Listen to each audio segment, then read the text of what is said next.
Episode 10 की अब शुरुआत होती है, जहां पर हम लोग अब देखते हैं कि लोश और नार्सिना मिस्ट से मिलकर काफी ज्यादा हैरान हो जाते हैं, क्योंकि उन लोगों को पता चलता है कि मिस्ट राल्मा का मास्टर है। इसके बाद अब राल्मा उन लोगों को बताने लगती है कि एल्फ इंसानों से मैजिक में काफी ज्यादा माहिर होते हैं, और जो मिस्ट है वो भी एक एल्फ है जो कि 600 साल से ज्यादा जिया है। इसने सारे तरीके के मैजिक को मास्टर कर रखा है। ये काफी पावरफुल मैजिशियन है, इसके तो मैं क्लोज भी नहीं आती हूँ। इसके बाद अब मिस्ट नार्सिना को ही घूरने लगता है। इसे देखकर नार्सिना थोड़ी अनकंफर्टेबल फील करती है। तभी राल्मा अब मिस्ट से कहने लगती है कि तुम्हें क्या काम है, तुमने मुझे यहाँ क्यों बुलाया? वैसे मुझे लगता है कि ये जो हैंजुम है ये तुम्हारा अब नया स्टूडेंट है। जिस पर मिस्ट कहते हाँ, क्या तुम जेलस फील कर रही हो? तो राल्मा कहती है बिल्कुल भी नहीं। इसके बाद मिस्ट उन लोगों को बताता है कि जो हैंजुम है उसके पास मैजिक का कोई भी एप्टीट्यूड नहीं है। जिस पर हैंजुम कहते हाँ, पर कोई नहीं, आपने मुझे फिर भी काफी कुछ सिखाया है। मैं काफी गर्व फील कर रहा हूँ कि मैं आपका स्टूडेंट हूँ। ये सुनने के बाद मिस्ट राल्मा से कहते हैं देखा हैंजुम कितना अच्छा स्टूडेंट है, तुम्हें भी बिल्कुल उसी तरीके से बिहेव करना चाहिए। चलो इस सब को छोड़ते हैं और मैं तुम्हें सारी बातें एक्सप्लेन करता हूँ। ऐसा बोलने के बाद वो अपने मैजिक के जरिए वहाँ पर अब बैठने की जगह बना देता है। इसके बाद अब राल्मा मिस्ट से कहती है कि तो तुम इस बात पर एग्री कर रहे हो कि तुमने इतने सारे ट्रबल मेकर एडवेंचर को सिटी में लाए और अब तुम उन्हें पैसों का लालच दे रहे हो जिससे कि तुम उन्हें इस सिचुएशन में यूज कर सको। तुम जानबूझकर अच्छे एडवेंचरर्स को टाउन से बाहर निकलने के लिए कहते थे कि तुम नहीं चाहते थे कि जो अच्छे एडवेंचरर्स है वो बीच में रह जाएं। बेसिकली कहूँ तो मिस्ट तुम्हें पता था कि ये जो 11th अपराइजिंग है ये होने वाली है। पर मिस्ट कहते हाँ, तुम लोगों ने भी ऑलरेडी साइन देख ही लिए थे उसके, है ना? जिस पर लोश कहते हाँ, काफी सारे, जैसे कि 11th के अपर लेवल पर काफी ज्यादा स्ट्रॉन्ग मॉन्स्टर्स का दिखना और एक एक करके लगातार मॉन्स्टर के म्यूटेशन होना। तो ये पता चलता है कि 11th के अंदर जो मैजिकल एनर्जी है वो इंक्रीज हो गई थी। तभी नार्सिना कहती है कि अगर तुम्हें पता था कि जो अपराइजिंग है वो होने वाली है तो तुमने लोगों को वार्निंग क्यों नहीं दी? इस पर लोस्ट भी कहते हैं हाँ, लोग तैयारियां कर लेते और कम से कम लोग एवैक्यूएट कर लेते। इस पर हैंजुम कहते हैं कि हमें बस ये पता था कि अपराइजिंग होने वाली है, पर वो अपराइजिंग कब होने वाली है, कितने समय बाद होने वाली है, इसके बारे में हमें नहीं पता था, तो इसलिए लोगों को वार्निंग देने का कोई फायदा ही नहीं था। ये सुनकर राल्मा कहती है कि एक और रीजन है जिसकी वजह से तुमने लोगों को इन सब के बारे में नहीं बताया। मुझे तो लगता है कि तुम लोगों ने ही अपराइजिंग को करवाया होगा। जिस पर मिस्ट अब कहते हैं कि अगर हम लोग अपराइजिंग को कंट्रोल कर पाते तो हम लोग मुसीबत में होते ही नहीं। हमारे सुपीरियर ने मना करा था कि हम इसके बारे में किसी को भी ना बताएं। हमारा सुपीरियर एक काफी पावरफुल पर्सन है जो कि सारी एडवेंचर गिल्ड को देखता है और संभालता है, पर जो अपराइजिंग है वो ऑलरेडी शुरू हो चुकी है, तो अब चुप रहने की जरूरत नहीं है। जिस पर राल्मा भी कहती है जो अपराइजिंग होती है वो काफी ज्यादा लंबे दिनों तक चलती है। इतने समय में जो मॉन्स्टर्स है वो काफी ज्यादा टाउन्स को तबाह कर सकते हैं, पर जब उनका मैजिक खत्म हो जाएगा वो सभी गायब हो जाएंगे। कैपिटल है वो तो काफी ज्यादा सेफ है, अगर वो लोग केयरफुल नहीं होंगे और एक अलार्म को रेस कर देंगे तो पूरी कंट्री ही केओस में आ जाएगी, इसलिए वो अलार्म नहीं बजा रहे हैं। ये सुनकर नार्सिना कहती है कि जो मार्डेट में है उनका क्या होगा, क्या वो उन्हें सेक्रीफाइस कर देंगे? जिस पर राल्मा भी कहती है लगता तो ऐसा ही है, अब समझ आया कि मिस्ट तुमने प्रिकॉशंस क्यों लिए। जिस पर मिस्ट कहता है कि अच्छा वाह, क्यों तुमने नोटिस कर लिया। ये सुनकर लोश और नार्सिना कंफ्यूज हो जाते हैं कि आखिर ये किस बारे में बात कर रहे हैं। तो राल्मा अब उन लोगों को बताती है कि टाउन में तुम लोगों ने अलग अलग जगह पर वो व्हाइट पिलर देखे है ना? जिस पर वो लोग कहते हैं हाँ, पर आखिरकार वो है क्या? तो राल्मा कहती है कि अगर वो चीज वही है जो कि मैं सोच रही हूँ तो इसका ये मतलब है कि मिस्ट के पास एक ट्रम्प कार्ड है सिटी को प्रोटेक्ट करने के लिए। तभी मिस्ट अब राल्मा से कहते हैं कि क्यों ना एक डील बनाएं। जो अपराइजिंग है वो अभी शुरू हुई है और जो एडवेंचर्स है भले वो ताकतवर है और केपेबल है, फिर भी वो ज्यादा समय तक सिटी को प्रोटेक्ट नहीं कर पाएंगे क्योंकि वो लोग थक जाएंगे। इसलिए राल्मा तुम्हें मदद करनी होगी। हमें एक ऐसी बॉडी चाहिए जिसके अंदर पूरी दुनिया में सबसे ज्यादा मैजिकल एनर्जी हो और वो बॉडी तुम्हारी है। जिस पर राल्मा कहती है ठीक है, अगर ये डील है तो मैं अपनी बॉडी दे दूंगी, पर बदले में तुम भी तो हमारे लिए कुछ करोगे ना? जिस पर वो लोग कहते हैं हम लोग लैब्रिंथ के सबसे लोएस्ट लेवल पर जाएंगे और जाकर लैब्रिंथ मास्टर को खत्म कर देंगे। तो नार्सिना कहती है कि लेकिन मैंने तो सुना है कि मार्डेट के अंदर तो अभी तक वो मिला ही नहीं है। जिस पर हैंजुम कहते हैं हाँ पता है, पर हमें एक अच्छा सा आइडिया है कि आखिरकार वो मास्टर कहाँ हो सकता है। तो लोश कहते हैं कि लेकिन तुम श्योर नहीं हो, ये तो बड़ा रिस्की है। जिस पर हैंजुम कहते हैं कि लेकिन अगर हम लोग लैब्रिंथ मास्टर को मार देंगे तो सभी मॉन्स्टर्स का मैजिक खत्म हो जाएगा और वो सभी खत्म हो जाएंगे और ये अपराइजिंग भी खत्म हो जाएगी। जो सुनकर राल्मा कहती है ठीक है, मैं इस डील को एक्सेप्ट करती हूँ। अगले सीन में हम लोग को वापस से टाउन का सीन दिखाया जाता है जहाँ पर रोनाल्डो तो काफी इजीली से मॉन्स्टर को मार रहा होता है। वो लोग अब लड़ ही रहे होते हैं, तभी वो लोग अब देखते हैं कि शहर के अंदर अब बहुत ही ज्यादा ओगर आ चुके हैं। वो देखकर सीग अब सोचता है कि मुझे कैसे भी करके इन लोग को रोकना होगा क्योंकि मुझे टाउन के लोगों को बचाना है। इसके बाद वो अपने मास्टर यानी कि रोनाल्डो से कहते हैं कि मुझे लड़ने में आपकी मदद चाहिए। तो रोनाल्डो भी मान जाता है, जिसके बाद वो दोनों जाकर अब उन लोगों से लड़ने लगते हैं। और इसी में हम लोग को अब राल्मा और बाकी सभी को दिखाया जाता है, जो कि अब एक जगह पर जाने लगते हैं। इसके बाद अब राल्मा अपनी मैजिकल एनर्जी देने के लिए एक जगह के अंदर जाने लगती है। और अब अंदर जाने से पहले राल्मा अब लोस्ट से कहती है कि भले हम लोगों ने डील बनाई है, पर फिर भी मिस्ट के अराउंड थोड़ा सा केयरफुल रहना और अपना ख्याल रखना। ऐसा बोलने के बाद अब वो अंदर चली जाती है। वहीं लोस्ट को अब उसकी टेंशन होने लगती है, जिसके बाद हम लोग अब देखते हैं कि वो चीज अब राल्मा की मैजिकल एनर्जी को यूज करके काफी ज्यादा आसमान में पहुंच जाता है। और अब देखते देखते हम लोग अब देखते हैं कि पूरे शहर के ऊपर एक काफी खतरनाक सा बैरियर बन जाता है, जो कि उन सभी पिलर से कनेक्टेड होता है। हम लोग अब देखते हैं कि इस बैरियर की वजह से अब जितने भी बाहर के मॉन्स्टर हैं वो लोग अब बहुत ज्यादा अंदर नहीं आ पा रही होती है।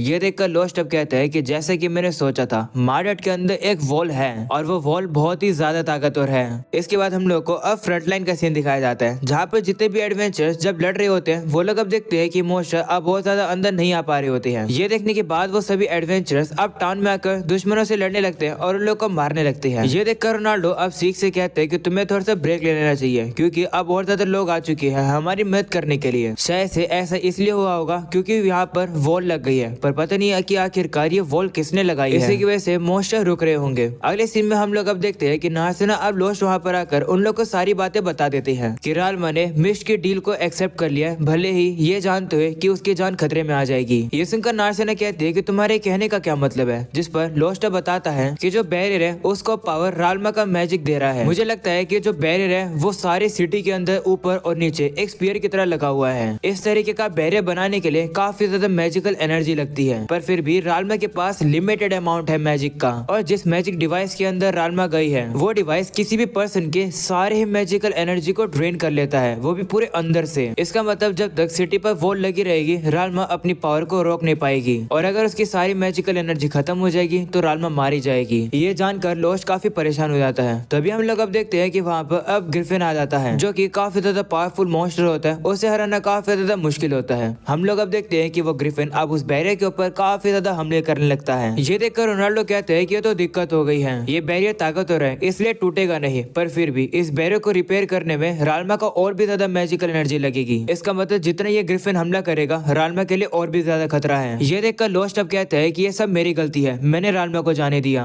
मैं जाकर इस ग्रिफिन को रोकूंगा। जिस पर रोनाल्डो कहते हैं कि ये सारी रिस्पॉन्सिबिलिटी तुम्हारी नहीं है, बल्कि मैंने भी राल्मा को जाने दिया, इसलिए मेरी भी रिस्पॉन्सिबिलिटी है। इस सुनकर बाकी के लोग भी कहने लगते हैं कि अगर ऐसी बात है तो राल्मा की रिस्पॉन्सिबिलिटी हमारी भी है, हम लोग भी चलेंगे। वो लोग अब लोस्ट से कहते हैं कि अपने दोस्तों पर विश्वास रखो। ये सुनकर लोस्ट भी अब काफी खुश हो जाता है। जिसके बाद हम लोग अब देखते हैं कि वो लोग अब उस बैरियर के बाहर आ जाते हैं दुश्मनों से लड़ने के लिए। बाहर निकलते उन लोग को काफी सारे मॉन्स्टर मिलते हैं और वो सभी लोग मिलकर उन मॉन्स्टर्स को हराने लगते हैं। वही वो ग्रिफिन अभी भी बैरियर के ऊपर हमला कर रहा होता है, जो देखकर रोनाल्डो कहते हैं कि शायद से ग्रिफिन को पता है कि अगर वो लगातार हमला करता रहेगा तो बैरियर टूट जाएगा। वो अब सभी से कहते हैं कि जल्दी से जल्दी मॉन्स्टर्स को खत्म करो, उसके बाद हम लोग इस ग्रिफिन से लड़ेंगे। तो सभी लोग अब मान जाते हैं और वो सभी लोग अब उन गॉब्लिन्स से लड़कर उन लोगों को खत्म करने की कोशिश करते हैं, पर वो गॉब्लिन्स और भी काफी ज्यादा होते हैं, उन लोगों को खत्म करने में और भी ज्यादा टाइम लग रहा होता है। तभी अब अचानक से उन लोग के सामने एक फेनरिर आ जाता है, जो कि काफी ज्यादा पावरफुल होता है। लोस्ट कहता है कि ये फेनरिर इतना ताकतवर होता है कि ये लाइट की स्पीड से दौड़ता है, ये ग्रिफिन की तरह ही ताकतवर है। ये सुनकर सी कहता है कि एक ही समय पर ग्रिफिन और फेनरिर आ गए, ये तो कुछ ज्यादा ही खतरनाक हो गया। तभी रोनाल्डो अब लोस्ट से कहता है कि क्या यहाँ की चीजों को मैं तुम लोगों पर छोड़ सकता हूँ और मैं जाकर उस ग्रिफिन को रोक लूंगा। वैसे भी मेरे पास खुद के रीजन है राल्मा की जिंदगी बचाने के लिए। तो लोस्ट भी मान जाता है, जिसके बाद अब रोनाल्डो अब चला जाता है उस ग्रिफिन से लड़ने के लिए। वहीं अब वो फेनरिर रोनाल्डो के पीछे जाने वाला होता है, पर तभी आर्मिया अब उसके ऊपर हमला करके उसे वहीं रोक देती है और कहती है कि हम तुम्हारे अपोनेंट है, वो नहीं। ये सुनकर वो फेनरिर गुस्से में आ जाता है और अब वो आर्मिया के ऊपर हमला करने वाला होता है, पर तभी लोस्ट वहाँ पर आकर आर्मी को बचा लेता है और वो आर्मी से कहते हैं कि थोड़ा पीछे हट जाओ। इसके बाद हम लोग अब देखते हैं कि लोस्ट भी उस फेनरिर की तरह ही काफी ज्यादा तेज होता है, वो अब उससे लड़ने भी लगता है, जो देखकर सभी हैरान हो जाते हैं। पर वो फेनरिर अभी भी काफी ज्यादा तेज होता है, वो अब लोस्ट के ऊपर हमला करके उसे काफी ज्यादा घायल कर देता है। इसके बाद वो फेनरिर वापस से लोस्ट के ऊपर हमला करने वाला होता है, पर तभी वहाँ पर सीग आ जाता है और अब लोस्ट को बचा लेता है। जिसके बाद हम लोग अब देखते हैं कि नार्सिना और लायरा आ जाते हैं, जो कि लोस्ट को संभालने लगते हैं। वो लोग अब देखते हैं कि जो लोस्ट की चोट होती है वो काफी ज्यादा गहरी है और अब लायरा उसे हील करने लगती है, पर उसे हील करने में थोड़ा सा टाइम लग जाएगा। अगले सीन में हम लोग अब उसी ग्रिफिन को देखते हैं, जो कि अब आगे हमला करने वाला होता है, पर तभी रोनाल्डो जाकर अब उसके ऊपर काफी जोर से हमला करके उसे सीधा जमीन पर गिरा देता है। पर हम लोग अब देखते हैं कि इस हमले से भी उस ग्रिफिन को कुछ भी नहीं होता है। ये देखकर रोनाल्डो कहता है कि तुम तो काफी ज्यादा ताकतवर हो, लगता है कि मुझे तुम्हें अच्छे से सबक सिखाना होगा। ऐसा बोलने के बाद वो उससे लड़ने के लिए तैयार हो जाता है।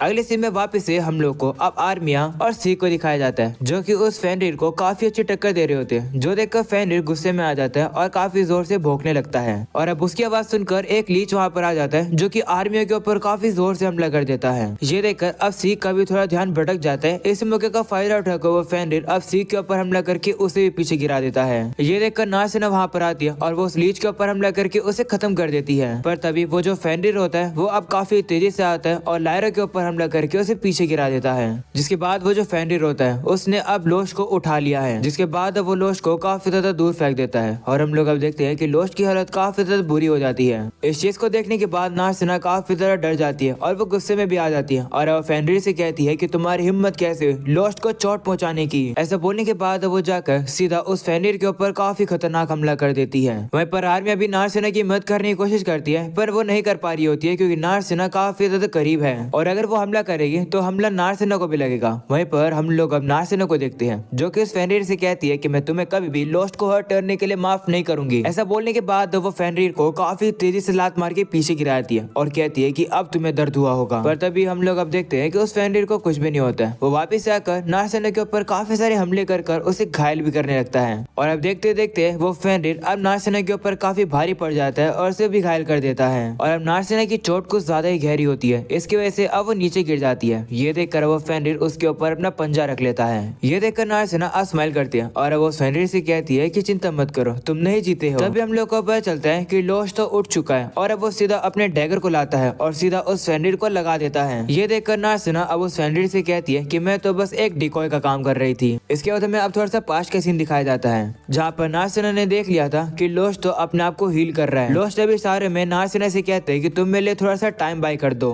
और फिर नार्सिना ने ऐसा ही किया। और अब जैसे लोश तैयार हो गया उसने फेनरिर के ऊपर हमला करके उसे खत्म कर दिया। ये देखने के बाद नार्सिना अब काफी ज्यादा खुश हो जाती है और अब वो इतनी रिलीफ फील करती है कि वो बेहोश हो जाती है। अगले सीन में हम लोग अब देखते हैं कि जैसे नार्सिना को होश आता है वो अब खुद हैरान हो जाती है ये देखकर कि वो जिंदा है। वो पूछती है कि उस ग्रिफिन का क्या हुआ, जिस पर रोनाल्डो कहते हैं कि मैंने उसे खत्म कर दिया। ये देखकर नार्सिना कहती है कि यह तो अच्छी बात है, अब राल्मा थोड़े समय के लिए सेफ हो जाएगी। जिस पर लोश कहता है हाँ, पर ऐसा तब होगा जब गिल्ड मास्टर उस लेबिरिंथ मास्टर को खत्म कर देगा, तब तक के लिए हम लोग को विश्वास रखना होगा। अभी के लिए हम लोग वापस से इन में जाते हैं और वहीं चलकर डिसाइड करेंगे कि हम लोग को वेट करना है या फिर एक्शन लेने हैं। इसके बाद अब वो सभी लोग भी अब वापस जाने के लिए तैयार हो जाते हैं। वहीं नार्सिना और बाकी सभी लोग काफी खुश हैं कि वो सभी लोग ठीक हैं। तभी अचानक से वहाँ पर हैंजुम आ जाता है, जो कि नार्सिना से कहते हैं कि अच्छी बात है कि तुम अभी तक जिंदा हो। ऐसा बोलने के बाद वो उसे पकड़ लेता है और अब अपने मैजिक का यूज करके उसे अपने साथ ले जाता है। ये देखकर लोश उन लोग को रोकने की कोशिश करता है, पर हैंजुम रुकता नहीं है और अब वो नार्सिना को वहाँ से लेकर चला जाता है। ये देखकर सभी लोग अब काफी ज्यादा हैरान हो जाते हैं। वहीं लोश भी अब मन में कहता है कि आखिरकार नार्सिना को क्यों ले गया।